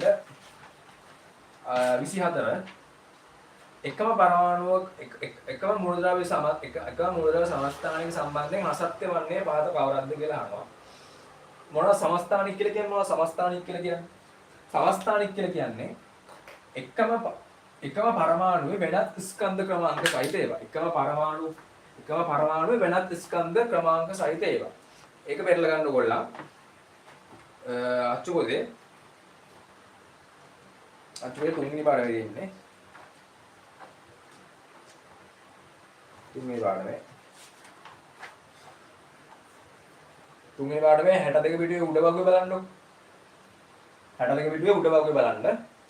සාම්‍ය සමස්ථානික කියලා කියන්නේ එකම මූලද්‍රව්‍යයේ වෙනස් ස්කන්ධ ක්‍රමාංක සහිත ඒවා. ඒ කියන්නේ සාමාන්‍ය මේ විස්තර කරන්න හයිඩ්‍රජන් කියන පරමාණුවේ තියෙන සමස්ථානික වර්ග තුනක්. හරිද? හයිඩ්‍රජන් කියන මුල්වල සමස්ථානික වර්ග තුනක් තියෙනවා. එකක් ප්‍රෝටියම්, අනිත් එක ඩියුට්‍රියම්, අනිත් එක ට්‍රිටියම්. හරිද? ට්‍රිටියම්. එතකොට මේ ප්‍රෝටියම් කියන එකේ මේක කියන්නේ මෙහෙම යන්නේ. 1 2 1 3. දැන් ඔයාලට පේනවා මේ හයිඩ්‍රජන් කියලා කියන්නේ එකම පරමාණුනේ. වෙන පරමාණු නෙමෙයි මේ හයිඩ්‍රජන් කියන පරමාණුව. ඒ වුණාට මේගොල්ලන්ගේ මේ යට දෙන්නේ පරමාණු ක්‍රමාංක, උඩ දෙන්නේ ස්කන්ධ ක්‍රමාංක. එකම පරමාණුවේ ඔයාලට පේනවා මෙතනදී ස්කන්ධ ක්‍රමාංක වෙනස් වෙලා තියෙනවා. එකම පරමාණුවේ ස්කන්ධ ක්‍රමාංක වෙනස් වෙලා තියෙනවා. පළවෙනි එකේ ස්කන්ධ ක්‍රමාංක 1යි, දෙවෙනි එකේ ස්කන්ධ ක්‍රමාංක 2යි, තුන්වෙනි එකේ ස්කන්ධ ක්‍රමාංක 1යි. එකම පරමාණුවේ මේ වගේ මේ පරමාණු ක්‍රමාංක සමානයි නේ උනාට. එතකොට මේ ස්කන්ධ ක්‍රමාංක වෙනස් වෙලා තියෙන්නේ මේ පරමාණු ක්‍රමාංක සමානයි ප්‍රෝටෝන ගන්න. එතකොට මේවල් නියුට්‍රෝන ගන්න තමයි වෙනස් වෙලා තියෙන්නේ. මේවා නියුට්‍රෝන ගන්න තමයි වෙනස් වෙලා තියෙන්නේ. එතකොට මේකේ මේ පරමාණු ක්‍රමාංක කියන පරමාණු ක්‍රමාංකය සමානයි ප්‍රෝටෝන වලට. හරිද? එතකොට මේ ස්කන්ධ ක්‍රමාංකය කියලා කියන්නේ ප්‍රෝටෝන දන නියුට්‍රෝන. එතකොට මේවා නෙමෙයි ප්‍රෝටෝන දන නියුට්‍රෝන කියන්නේ නියුට්‍රෝන සංඛ්‍යා තමයි මේවා වෙනස් වෙලා තියෙන්නේ. හරිද? මේකේ මේ දැන් පරමාණු ක්‍රමාංකය සමානයි ප්‍රෝටෝන සංඛ්‍යාවනේ. එතකොට මෙතන තියෙන 2. එතකොට මේ ප්‍රෝටෝන 1යි නියුට්‍රෝන 1යි. මෙතන ප්‍රෝටෝන 1යි නියුට්‍රෝන 2යි. මේකේ ප්‍රෝටෝන 1යි නියුට්‍රෝන 0යි. ඒක නියුට්‍රෝන ගණන වෙනස් වෙන තමයි මේ වල ස්කන්ධ ක්‍රමාංක වෙනස් වෙලා තියෙන්නේ. මම දෙන්නේ මේ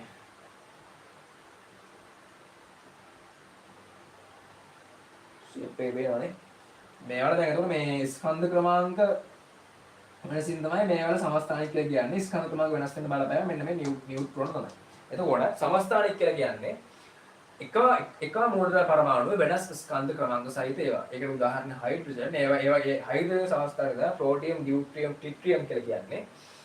මේ ඒකට හේතුව මේවල නියුට්‍රෝන සංඛ්‍යා එකිනෙකට වෙනස්. හරිද? එතකොට මේකේ 24 උත්තරේ ස්කන්ධ ක්‍රමාංක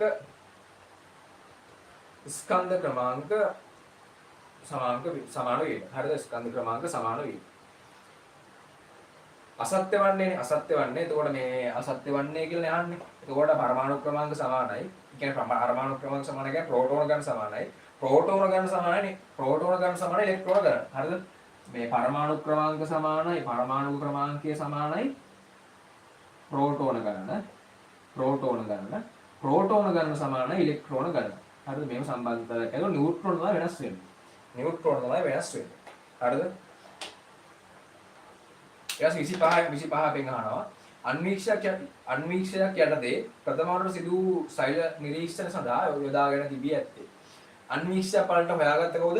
ඇන්ටන් වෑන් ලීවන් හුක් විසින් තමයි අන්වීක්ෂය හොයාගත්තේ. එතකොට මෙතන ඕගොල්ලන් පඩලව ගන්නේ එතන තියෙනවා මේ මීවදයේ කුටීර සීන් එකකුත් තියෙනවා කිරලබේ සීන් එකකුත් තියෙනවා. ඔතන 6 වෙනි පාඩමේ. හරිද? එතකොට ඇන්ටන් වෑන් ලීවන් හුක් විසින් මේ හොයාගන්නවා අන්වීක්ෂය. ඌ පළවෙනියට පරීක්ෂා කරලා බලන්නේ කිරල ඇබේගේ ඡේදය. හරිද? කිරල ඇබේගේ ඡේදයක් තමයි පළවෙනිට ඇන්ටන් වෑන් ලීවන් හුක් විසින් පරීක්ෂා කරලා බලන්නේ. හරිද? කිරල ඇබේක් තමයි එයා පරීක්ෂා කරලා බලන්නේ. මේ කිරල ඇබේ පරීක්ෂා කරද්දී එයාට පේන්නේ අන්වීක්ෂය ඇතුලෙන් මීවදේ කුටීරෙන් තමයි එයාට පේන්නේ. මීවදේ කුටීරෙන් තමයි එයාට පේන්නේ. හරිද? මීවදේ කුටීරෙන් තමයි මේ කිරල ඇබේ එයාට දිස් වෙන්නේ. හරිද? එයා බලන්නේ මීවදේ කුටීර නෙමෙයි. එයා බලන්නේ කිරල ඇබේගේ ඡේදයක්. එයාට දිස් වෙන්නේ කිරල ලැබෙන අර ඡේදය අන්වීක්ෂණයෙන් බැලුවාන් පස්සේ එයාට පේන්නේ මීවදේ කුටීරෙන් තමයි එයාට පේන්නේ මේක කියලා. හරිද? ඒකට උත්තරේ අංක 4. ඒකට උත්තරේ අංක 4. ඊට 26 යනවා මූදු මට්ටමේදී ස්කන්ධය හා බරක් කිරන ලද වස්තුවක් එම තත්වයෙන්ම කඳු මුදුනකට ගෙන ගිය විටදී කියලා අහලා තියෙනවා. දැන් ඔයා හිතන්න ඔයා කන්දකට නගිනවා. හරිද? ඔයා කන්දකට නගිනවා. ඔයා කන්දර නැග්ග කියලා ඔයා බිමදී ඔයා බර කිරණ එකක් අරන් ගිහලා බරමයින ඔයාගේ බර. ඔයා හිතන්න ඔයාගේ බර සාමාන්‍යයෙන් 50යි කියලා හිතන්නකො. කිලෝ 50යි. කියලා හිතන්නකො කිලෝ 50යි. ඔයා මේ සාමාන්‍යයෙන් ගෙදරදී බලනවා කිලෝ 50. කන්ද ළඟින්ද යන්නේ. හරිද? ඒක කන්ද නැගලා කන්ද උඩදී බලනවා ඔයා මේ මොනවද මරගින්න එක වරන් ගිහිල්ලා. එතනත් ඔයා එතන ගියා කියලා ඔයාගේ ඇඟේ කැල්ලක් කියන්නේ නැහැ. කන්ද ළඟින්දී ඔන්න වැටලා අතක් කැන්නොත් එම අත කවලා දාන්නොත් එම එතකොට ස්කන්ධය අඩු වෙනවා. එයා හරි. මේ එහෙම නිකන් ස්කන්ධය අඩු වෙන්නේ නැහැ නේ. ඒ ඔයාගේ ගෙදර ස්කන්ධය දීම තමයි කන්ද උඩදී ස්කන්ධය. ඒතකොට එහෙම තමයි ඔයාගේ ස්කන්ධය වෙනසක් වෙන්නේ නැහැ. මේ M කියන එක නියතයි. හැබැයි ඔයාගේ බර කියන එක බලන්නේ F සමානයි ma දාලා. F සමානයි ma දාලා. හරි. ස්කන්ධය මේ තියෙන ස්කන්ධය kg වලින් බරක්ම ඉන්නේ නිව්ටන් වලින්. එතකොට මේ 50 kg කියන එක අපි මේ නිව්ටන් වලට පරිවර්තනය කරන්නේ මේක 10න් වැඩි කරනවා. මේ මොනවාද 50 kg වැඩි කරනවා 10යි ms වෙන දෙකෙන්. හරිද ms වෙන දෙකෙන්. එතකොට නම් 500යි kg ms වෙන දෙක කියන්නේ නිව්ටන්. හරිද? හැබැයි මේ බර කියන එක වෙනස් වෙනවා ඔයගොල්ලන්ගේ කන්ද මුදුනට යද්දි. හරිද? කන්ද මුදුනට යද්දි. ගුරුත්වාකර්ෂණ බලයත් අඩු වෙනවානේ. ගුරුත්වාකර්ෂණ බලය අඩු වෙනවානේ. දැන් සාමාන්‍යයෙන් අපි දැන් අපි මෙහෙ මොනවාද පොතුවේ ඉන්න එකේ හඳ උඩට ගියාන් පස්සේ උගේ බර 6න් එකකින් අඩු වෙනවා. 6න් එකක් වෙනවා. හරිද බර? ඒ වගේම තමයි මේකේ සාමාන්‍ය බර වනිද්දි ගුරුත්වාකර්ෂණ බලය කඳුරට යද්දි අඩු වෙනවා. ගුරුත්වාකර්ෂණ බලය අඩු වෙනවා කියන්නේ මෙන්න මේ අගය අඩු වෙනවා. මේ අගය අඩු වෙනවා කියන්නේ අපේ මේ F අගයත් අඩු වෙනවා. එතකොට මේ බර කියන එක අපේ අඩු වෙනවා. හැබැයි ස්කන්ධය කියන ඔයගෙන් විදිහට පදාර්ථ ප්‍රමාණය කිසිම වෙනසක් වෙන්නේ නැහැ.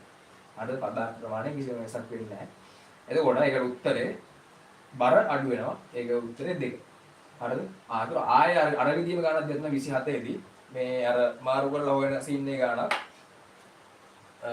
24 මේ ඔයගලන්ට ඕන නම් මේ පොලේක මේක දාගෙන යන්නේ අඩගම් මේක බලන් ඉන්න එපා. මේ කොලයක් කරන් මේවා දාගන්න මේ අච්චු පොතල් ළඟ තියාගන්න. ඒක 24 කියනවා x නම් මූලද්‍රව්‍යයක් ඔක්සිජන් සමග සාධන ඔක්සයිඩ් X2O වේ. එසේනම් Xc කාබනේටයේ සූත්‍රය වන්නේ. හරිද? මේකේ X කියලා මූලද්‍රව්‍යයක් තියෙනවා. මේ සත්‍ය මූලද්‍රව්‍යනේ X කියන්නේ. හැබැයි ඔක්සිජන් කියන සත්‍ය මූලද්‍රව්‍යයක්. ඒතකොට මේ X2O විදිහට තමයි ඉන්නේ. හරිද? X2O විදිහට තමයි ඉන්නේ. මේ X එසේනම් Xc කාබනේටයේ සූත්‍රය මේ දැන් අපෙන් අහනවා X ගේ සහ කාබනේට්ගේ සූත්‍රය මොකක්ද කියලා. කාබනේට් කියන්නේ CO3 2-. හරිද? මේවත් වෙනවා මේවට මේ සූත්‍ර ඔක්කොම දෙනවා මේ තුන්වෙනි වලට මේ පාඩම් කරගන්න මම පාඩම් කරනවනේ වල. එතකොට මේ කාබනේට් වල මේ CO3 2-. so මේකේ එන එක තමයි යහන්නේ. එතකොට මේක හොයන්න කලින් මේක බලන්න බෑ. මෙතන X2O කියන එක. X2O කියන එක බලන්න බෑ. එතකොට මේ extra 2 ඇවිල්ලා තියෙන්නේ කොහෙන්ද? මේ extra මේ 2 ඇවිල්ලා තියෙන්නේ. මේ extra 2 ඇවිල්ලා තියෙන්නේ කොහෙන්ද? extra 2 ඇවිල්ලා තියෙන්නේ මේ ඔක්සිජන්ගේ 2 තමයි ඇවිල්ලා තියෙන්නේ. හරිද? ඔක්සිජන්ගේ 2 තමයි ඇවිල්ලා තියෙන්නේ. මේක. එතකොට මේ ඔක්සිජන්ලා මොකුත් නැත්තේ ඇයි? ඔක්සිජන්ලා එකක් තියෙනවා උනට පේන්නේ. හරිද? ඔක්සිජන්ලා එකක් තියෙනවා ඒ උනට පේන්නේ.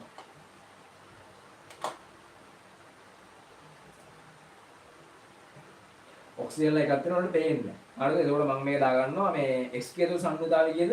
ධන 1යි. මෙතන එකක් තියෙනවා පේන්නේ නැහැ. මේ 2 වල තියෙන ඔක්සිජන් 2යි. මේ ඔක්සිජන් 2 ඇවිල්ලා තියෙන්නේ. ඔක්සිජන්ගේ මේ පරමාණු ප්‍රමාණය කීයද? Hydrogen helium lithium beryllium boron carbon nitrogen oxygen 8යි නේ ඔක්සිජන් 8යි ඔක්සිජන් පරමාණු ප්‍රමාණය 8යි අපි 8 ලියන්නේ කොහොමද දෙක පළවෙනි ශක්තිමට අනිවාර්යෙන් 2යි ඊට පස්සේ 6යි 8ෙන් 2 කරන 6යිනේ එතකොට මෙයා ස්ථායි වෙනවා කියලා කියන්නේ මෙයාගේ මේ මෙතන සංයුතා කවචය 8ක් කරගෙන මෙයා ස්ථායි වෙනවා 8ක් කරගන්න මෙයා මොකද කරන්න ඕනේ පිටින් දෙකක් ගන්න ඕනේ පිටින් ඉලෙක්ට්‍රෝන දෙකක් ගන්න ඕනේ පිටින් ඉලෙක්ට්‍රෝන දෙකක් ගත්තොත් තමයි මෙයා ස්ථායි වෙන්නේ. මෙයා පිටින් ඉලෙක්ට්‍රෝන දෙකක් ගන්නවා කියන්නේ ගන්නවනේ. එතකොට 2යි මයිනස් වෙනවා. මෙයා පිට කරොත් මේ ඉලෙක්ට්‍රෝන දෙකක් එතකොට 2 ප්ලස් වෙනවා. 2 ප්ලස් වෙන්නේ නැහැ ඉලෙක්ට්‍රෝන දෙකක් ගන්නවා. අර මැග්නීසියම් දෙකක් පිට ගාලා මැග්නීසියම් 2 ප්ලස් උනේ. එතකොට මෙයා ඔක්සිජන් දෙකක් ගන්නවා. එතකොට ඔක්සිජන් 2 මයිනස්. හරිද? එතකොට මෙතන දැන් අපි මෙයාගේ මේ සංයුතාවය හොයාගත්තා. x කියන්නේ ධන 1ක්. ධන 1ක් සහිත සංයුතාවයක් තියෙන එක. x 1 ප්ලස් මේක තමයි එන්නේ. එතකොට අහන්නේ අපි කාබනේට් එක්ක එන එක. කාබනේට් කියන්නේ CO3 2-. හරිද? දැන් අපිට හොයන්න පුළුවන්. මෙතන කාබනේට්ගේ දෙක එනවා x ට. එතකොට x 2 වෙනවා. CO 3 වෙනවා. දැන් ඕන්න මෙතන මේ එක යන්න ඕනේ මේක. මෙහෙම එක දානවා. ඒනොට එහෙම සාමාන්‍යයෙන් දාන්නේ නැහැ. එකනේ තියෙන්නේ. ඒකට දෙක වගේ තිබ්බොත් නම් දානවා. එකින්ද දාන්නේ නැහැ. එතකොට මෙතන යන්නේ X2CO3 විදියට තමයි යන්නේ. X2CO3 විදියට. එතකොට ඒකට උත්තරේ උත්තරේ එක තමයි යන්නේ. උත්තරේ 1 27 1. ඊට පස්සේ අහනවා 28 අහනවා පැතලි තැටි රාශියක් ලෙසින් පිළියෙල වී පවත්නා ශෛලීන්ද්‍රිකාවක් වන්නේ. පැතලි තැටි රාශියක්.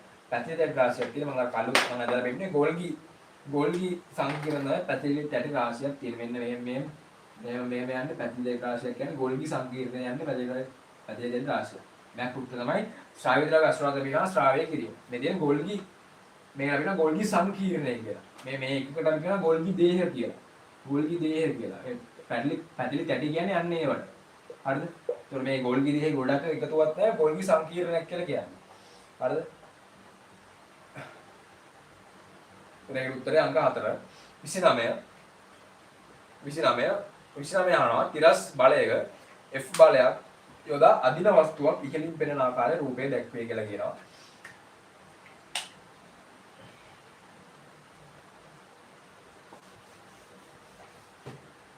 එතකොට මේකේ 29 එන්නේ මෙහෙම සීන් එකක් තමයි එන්නේ. මෙහෙම තියෙන වස්තුවක් තියෙනවා. මේ වස්තුව අදිනවා මෙහෙන් F බලයක් දාලා මෙහෙට අදිනවා. හරිද? F බලයක් දාලා මේ පැත්තට අදිනවා. එතකොට F බලයක් දාලා මේ පැත්තට අදිනවා කියන්නේ මෙයා මෙහෙට චලනය වෙනවා. හරිද? අර දාබල තියෙනවා. අය ඕනේ නැහැ. මේක අපිට කියන්නේ ඉතින් මේ F බලයක් දාලා මෙහෙට අදිනවා කියලානේ. එතකොට මෙහෙට අදිනවා කියලා කියන්නේ මෙහෙට චලනය වෙනවා කියන එකනේ මෙහෙට යනවා.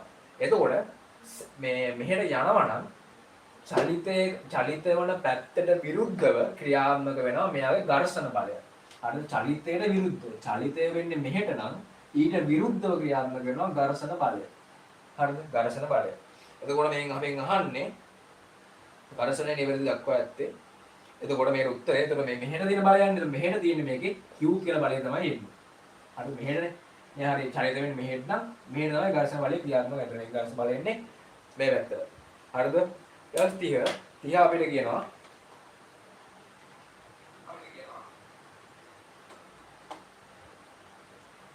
කියනවා සංයුතාවේ ඇසුරින් ඌ පහත වගන්ති සලකා බලන්න කියලා කියනවා. ඒ වල අපිට දෙනවා සංයුතාව යන මූලධාතු පරමාණු සංයෝජන බලය. ඒක හරි. දෙක B වල කියනවා සංයෝජන බලය හයිඩ්‍රජන් පරමාණු සාපේක්ෂව මනු ලැබේ. ඒකත් හරි. C වල කියනවා මූලධාතු පරමාණු ප්‍රථම කවචයේ ඉලෙක්ට්‍රෝන සංයුත ඉලෙක්ට්‍රෝන නම්බේ. ඒක වැරදි. ප්‍රථම කවචයේ ඉලෙක්ට්‍රෝන නෙමෙයි සංයුත ඉලෙක්ට්‍රෝන කියන්නේ අන්තිම කවචයේ ඉලෙක්ට්‍රෝන. හරිද?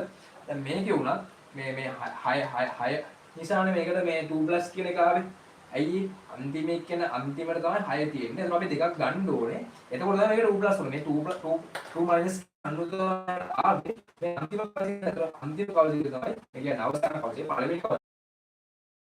අද මේ පළවෙනි කතාන්තර ඔක්කොම ටික මේ තියෙන සංයුත නෝට් එක. මේ ඇතුළේ නෝට් එක තියෙනවා. එතකොට ඒ උත්තරේ අංක 1.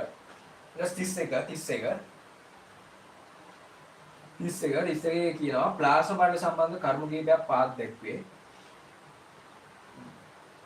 ප්ලාස්මා බඩ සම්බන්ධ කරුණු කීපයක් පාත් දැක්වේ. එය සත්ත්ව සෛල වල පමණක් ඇත. සත්ත්ව සෛල වල විතරද ප්ලාස්මා බඩ තියෙන්නේ?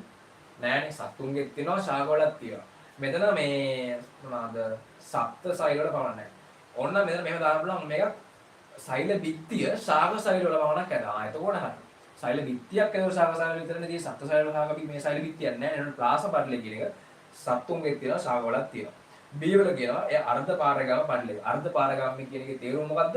අර්ධ පාරගාමී කියලා කියන්නේ තෝරාගත් ද්‍රව්‍ය විතරයි එහෙට මෙහෙට යන්නේ. ඒ කියන්නේ පාරගාමී කියන්නේ හැමදේම එහෙට මෙහෙට යනවා. දැන් මෙහෙම පඩලේ තියෙනවා නම් මේ මෙහෙම මොකක්ද පඩලයක් තියෙනවා නම් මේ පඩලය හරහා ඕන දෙයකට යන්න පුළුවන් නම් ඒක පාරගාමී. මොකකටවත් යන්න බැයි නම් එයා පාරගාමී නැහැ. අර්ධ පාරගාමී කියන්නේ සාය තෝරාගත් දේවල් වලට විතරයි යන්න පුළුවන්. ඒකෝන මේකේ මේ මොනවද ප්ලාස්මා බඩල කියන්නේ අන්න එහෙම එකක්. ඒකෝර යා අර්ධ පාරගාමී. ඒකෝර ඒ ෆොස්ෆේට් හා ප්‍රෝටීන වලින් තැනී ඇත. ෆොස්ෆෝලිපිඩ් හා ප්‍රෝටීන වලින් තැනලා තියෙන ප්ලාස්මා බඩලනේ. කොහොම මේ වගේ අණු වල මේ වගේ අණු තියෙනවා මම අන්තිම බින්නේ පන්ති ගානේ මේ වගේ අණු වලින් මේ අඳුර තියෙනවා අඳුර ෆොස්ෆෝලිපිඩ් හා ප්‍රෝටීන වලින් තමයි හැදලා තියෙන්නේ. ඒකෝර ඒ උත්තරේ අංක 4. 32 කියනවා රිසාන්සිය නිවසේ ලිඳින් වතුර ඇඳීමට බ්ලොක්කයක් භාවිත කරයි. ඒ භාවිතයේදී විශාල හඬක් නිකුත් වන අතර වතුර ඇදීමද අපහසුය. මෙයට යෙදිය හැකි පිළියමක් වන්නේ මේ බොලොක්කේ අදිද්දී ඒ සද්දයක් කරනවා කියන්නේ ඒ එතන ඝර්ෂණ බලය වැඩි. ඝර්ෂණ බලය අපි අඩු කරගන්න ඕනේ. ඝර්ෂණ බලය අඩු කරගන්න බොලොක්කේ දැන් මෙහෙම තියෙන බොලොක්කේ දැන් ගන්න එහෙම අර ලිඳේ මෙහෙම තියෙද්දි මෙහෙම කැල්ලක් තියෙනවා. දැන් මෙහෙමනේ යන්නේ. මේ පැත්තෙන් අදිනවා මේ පැත්තෙන් බාල්දිය එනවා. මෙහෙමනේ. එතකොට මෙතන තමයි ඔය සීන් එක එනවා කියලා තියෙන්නේ. කියන්නේ සද්ද එනවා කියලා තියෙන්නේ. ඒතර මෙතන ඒ සද්ද එන්නේ මේකේ ඝර්ෂණ බලය වැඩි හින්දා. හරිද? ඝර්ෂණ බලය වැඩි හින්දා. මේ ඝර්ෂණ බලය අඩු කරගන්න තමයි අපි එනවා දැන් මෙතන මේ උපක්‍රමයක් යොදන්න ඕනේ. පළවෙනි එක බොලොක් විතර වෙන්නේ මේ වෙන ගොම් උත්තරයක් තියෙන්නේ. උත්තර එන්නේ බොලොක්කේ අක්ෂයට තෙල් දාන එක තමයි වෙන්නේ. තෙල් දාන එක තමයි වෙන්න ඕනේ. හරිද? ඊට පස්සේ 33 කියනවා සත්ත්ව සෛල අධ්‍යයනයේදී 33 අපිට කියනවා සත්ත්ව සෛල අධ්‍යයනයේදී කොපුල් සෛල සහිත කදාවක් තැනීමේ පියවර පහක් දක්වනවා. 6 වෙනි පාඩමේ තියෙන ප්‍රැක්ටිකල් එක. ඒකෙන් තමයි මේක අහන්නේ. මේක ප්‍රැක්ටිකල් එක ඕනේ නැහැ නිකන් බැලුවොත් අල්ලත් ඕගොල්ලන්ට ලියන්න පුළුවන් උත්තර. පළවෙනි එක සූරාගත් කොපුල් සෛලයේදී පිරිසුදු කදාවක් මත ඇති කොහොමද කියනවා. දැන් මොනා කරන්නද කියලා කොපුල් සෛල ගන්න බෑ. එතකොට මේ කොපුල් සෛල ගන්න බෑ. කොපුල් සෛල කියන්නේ ඇතුලෙන් ගන්න. කට ඇතුලේ. යෝගට් හන්දක් දාලා අපි දැන් මේක අන්නේ මේ මොනවද මේ සුද්ධජීව බලන්න යන්නේ. ඉතින් ගන්න මොනවා කරන්නත් කලින් කොපුල් සෛල ගන්න බෑ. එතකොට යෝගට් හන්දක් දාලා කට ඇතුලේ දාලා ඔව් කරලා කොපුල් සෛල ගන්නවා. හරිද? කොපුල් සෛල ගන්න කරනවා මුලින්ම කොපුල් සෛල ගන්නවා. එතකොට පළවෙනිට එන්න ඕනේ B. හරිද? ඊළඟට කරන්න ඕනේ මේ සූරාගත් කොපුල් සෛල නියදිය මේ පිරිසුදු කඳාවක් වල තබන්න ඕනේ. පිරිසුදු කඳාවකට දාන්න ඕනේ. තුනට කරන්න ඕනේ. ඒ මතට ජල බිඳුවක් දමා වායු නොරදන ලෙස වසුන් පෙත්තකින් වසන්න ඕනේ. ඒ මේ සමන ජල බිඳුවක් දාන්න ජීවි බව තාහුරු කරගන්න ඕනේ. ජීවි බව තාහුරු කරගන්න. හරිද? මේ ඒක ජල බිඳුවක් දාන්න. එතකොට ඒක තමයි තුන්වෙනි පියවර. අන්තිමට කරන්නේ ඒක අන්වීක්ෂණ දාලා අවවාලයට නිරීක්ෂණය කරනවා. ඒකට ඒක 4. ඒතර මේ උත්තරේ එන්නේ BADC කියන එක උත්තරාංක 3. හරිද? එතකොට මේකේ 34 අපිට ගානක් තියෙන්නේ. 34 අපිට කියනවා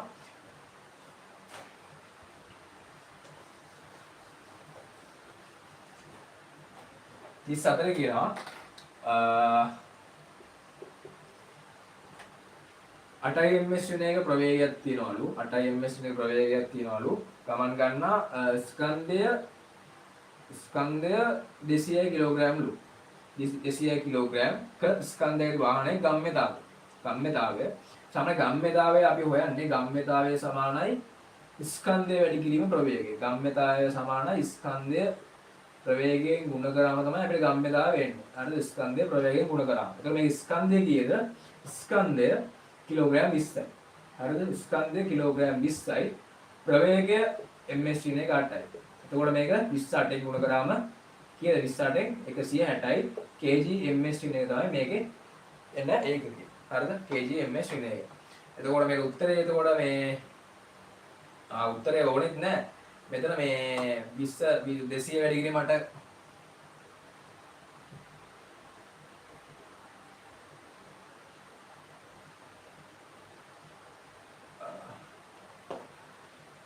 ස්කන්ධය ගානේ ගම්මේ දාගෙන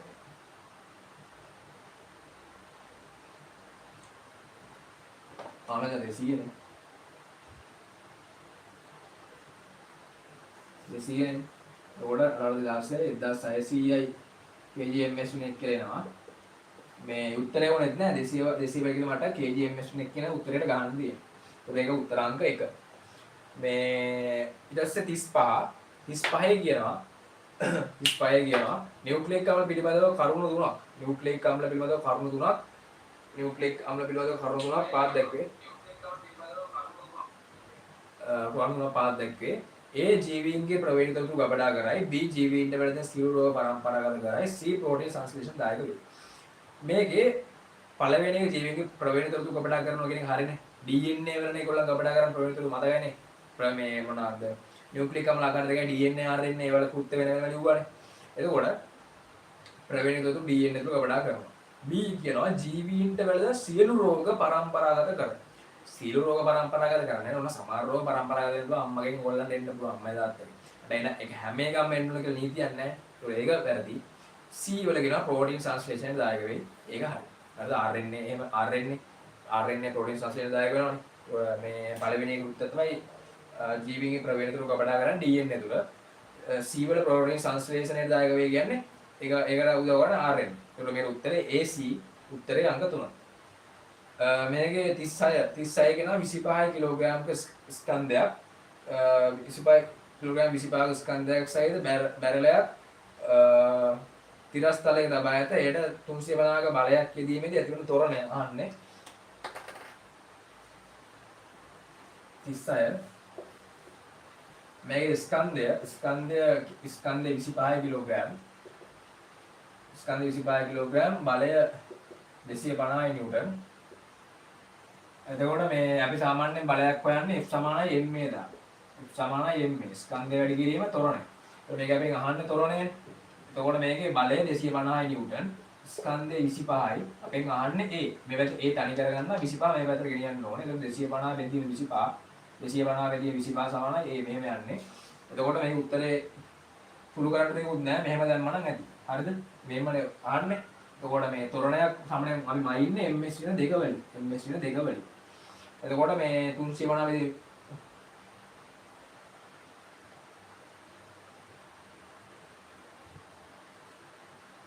350 වෙදී 25.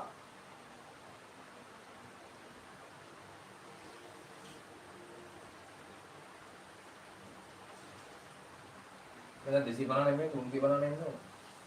350 එන්න ඕනේ. તો 350 වෙදී 25. 350 වෙදී 25 උත්තරේ අංක 1. හරිද? එතකොට මේ 37 ප්‍රෝටීන් පිළිබඳ පහත සඳහන් කරුණු වල නිවැරදි පිළිතුරු තෝරන්න කියලා කියනවා. එතකොට මේ ගොඩක් අය හරියට කියවලා ඉඳ වරද්දගෙන තිබ්බා. මේ දැක්ක ගමන් ගාලා තිබ්බා සමහර අය පළවෙනි එකට මේ ඇමයිනෝ අම්ල වලින් තැන්නු සරල අණුවක කියන එක. ප්‍රෝටීන ඇමයිනෝ අම්ල වලින් හැදලා තියෙන කියන එක ඇත්ත. හැබැයි එයා සරල අණුවක්ද? නෑ එයා සංකීර්ණ අණුවක්. හරිද? එතකොට මේ එන්නේ උත්තරය අංක 3 ඇමයිනෝ අම්ල වලින් තැන්නු සංකීර්ණ අණුව. ඇමයිනෝ අම්ල වලින් හැදෙන සංකීර්ණ අණුවක් කියන එක. හරිද? මේ උත්තරේ 3. හරිද? ගොඩක් එකට ගහලා තිබ්බේ බාකට කියවලා. දන්නේ වරද්ද ගන්න එපා. මේ එතකොට මේකේ 38 අපිට කියනවා පාසල් මෙදුලේ සිට ඉහළට විසිකල පන්දුවක් පහළට එමෙති ගොඩනැගිල්ලක වහලේ රැඳිනි. මෙම සිදුවීම නිරූපණයට වඩාත් යෝග්‍ය ප්‍රවේගකාර ප්‍රස්ථාරය මොකක්ද කියලා අහනවා. ප්‍රවේගකාර ප්‍රස්ථාරය අහන්නේ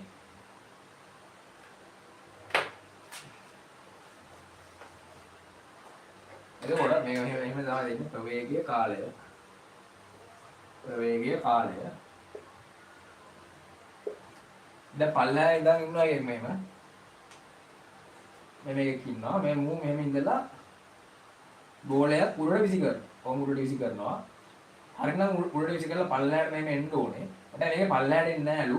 එතන මේ මොකක්ද ක්ලාස් රූම් එකක් වගේ දිලා වහලේක හිටිනවලු බෝල්. හරි බෝලේ වහලේ හිටිනවා.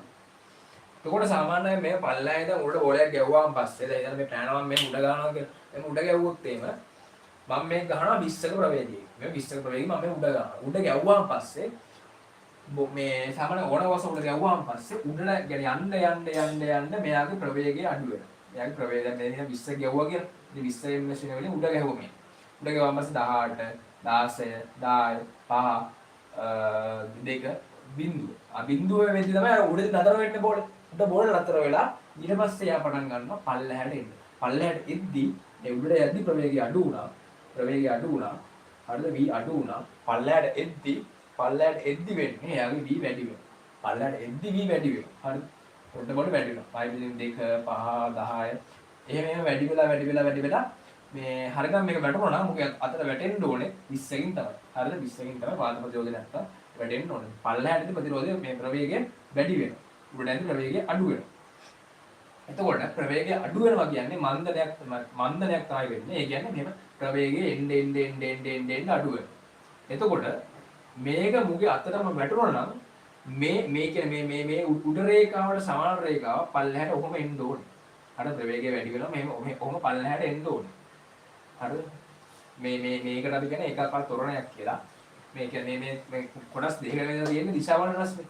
මේක දිශාව මේක කොටස් දෙකක් කියන්නේ.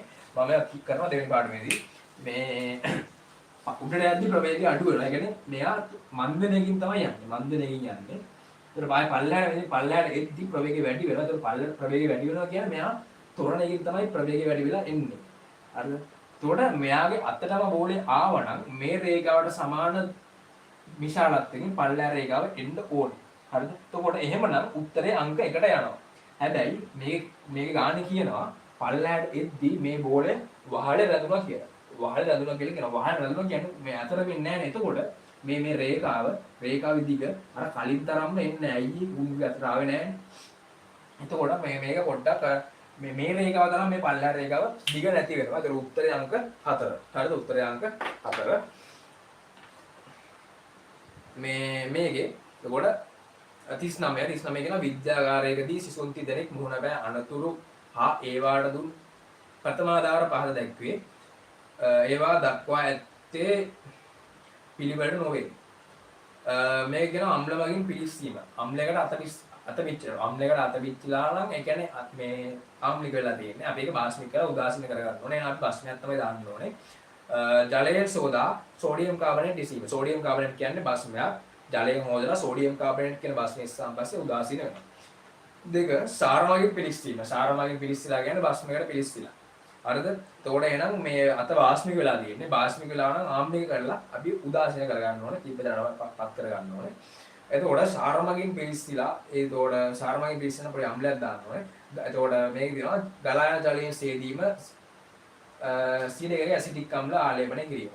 ඇසිටික් අම්ල කියන්නේ විනාගිරි. විනාගිරි කියන්නේ අම්ලයක්. ඒක පොඩ්ඩක් දැම්මම පස්සේ ඒක උදාසීන කරනවා. ඒකට ඒක සාරමගින් පිළිස්සීම C.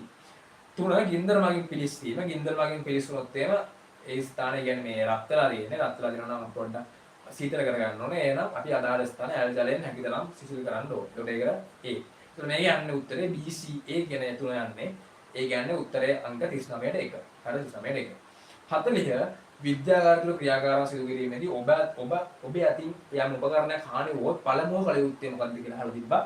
උත්තර 4යි විදුහල්පති දැනුවත් කිරීම, විනය කමිටු දැනුවත් කිරීම, උපකරණ සංගවත්නය, විද්‍යා විෂය භාර ගුරුවරයා දැනුවත් කිරීම. උත්තරේ එන්නේ විද්‍යා විෂය භාර ගුරුවරයා දැනුවත් කිරීම. සමහර දේවදරුවෝ හිටියා මේක උපකරණ සංගවාදය වෙන කියලා දාන්න. හරිද? ලැබ් එකේ මොකක් ප්‍රැක්ටිකල් එකක් කරද්දී මේ මොකක්යි උපකරණ කැඩුනොත් ඒ මොකද කරන්න ඕනේ? අර මේක පොයට අස්සකට දාලා දිනන නෙමෙයි. ඒක අපි කියලා සයන්ස් ටීචර් කියන්න ඕනේ. ඒක තමයි උත්තරය අංක 4. හරිද? ඒකට එහෙම තමයි වෙන්නේ. දැන් අපි මේ 40 හොඳට සාකච්ඡා කරා. දැන් මේකේ මේ ඔයාලා දැන් හදන්න ඕනේ පොයින්ට් බුක් එකක්. හරිද? පොයින්ට් බුක් එකක් හදන්න ඕනේ වේබ්ලාස් එකේ. සාමාන්‍යයෙන් මේ එක්සර්සයිස් පොතක් ගන්න ඕනේ. එක්සර්සයිස් පොතක් කියන්නේ පිටු 80 එක්සර්සයිස් පොතක් කියන්නේ පොඩ මේ තියෙන එක්සර්සයිස් පොත 100 ගලම් මේ එක්සර්සයිස් පොතක්. එක්සර්සයිස් පොතක් අරගෙන මේ පේපර් නම්බර් 1 MCQ කියලා දාලා මේකේ ඔයා දන්නේ නැති පොයින්ට් තියෙනවා නම් මේ පොයින්ට් කියන්නේ ලියන්න ඕනේ. 1 2 3 4 පල්ලෙහාට දාලා ඒ පොතේ ලියන්න ඕනේ. දන්නේ ඒවා ලියන්න ඕනේ නැහැ. නොදන්නේ ඒවා පොයින්ට් එකේ ලියන්න ඕනේ. ඒ පොයින්ට් එක ලියන්න මේ දන්නේ නැහැ නෝවා දැනගන්න ඩිස්කෂන් එකේ ඩිස්කෂන් එකේ මම කියපේවා පොයින්ට් එක දෙල්ල ගොත වලන දැන් අච්චුත බලලා දුගොත වලන මම මේවා මේ මොනවාද කියද්දී මේ මම කිව්වා හරිද එහෙනම් කොහොමද තමයි MCQ ඩිස්කෂන් එක උනේ මේ ඊළඟ සතියේ අපි යන්නේ essay එකේ ඩිස්කෂන් එක ඊළඟට essay එක ලියන්න ඕනේ මම හෙට දවසක් දානවා හෙට ඇවිල්ලා යාත්‍රාවේ ලියන්න essay paper එක හරිද මම ඒක ගෲප් එකේ දාන්න. Yang gila kan good night, bye.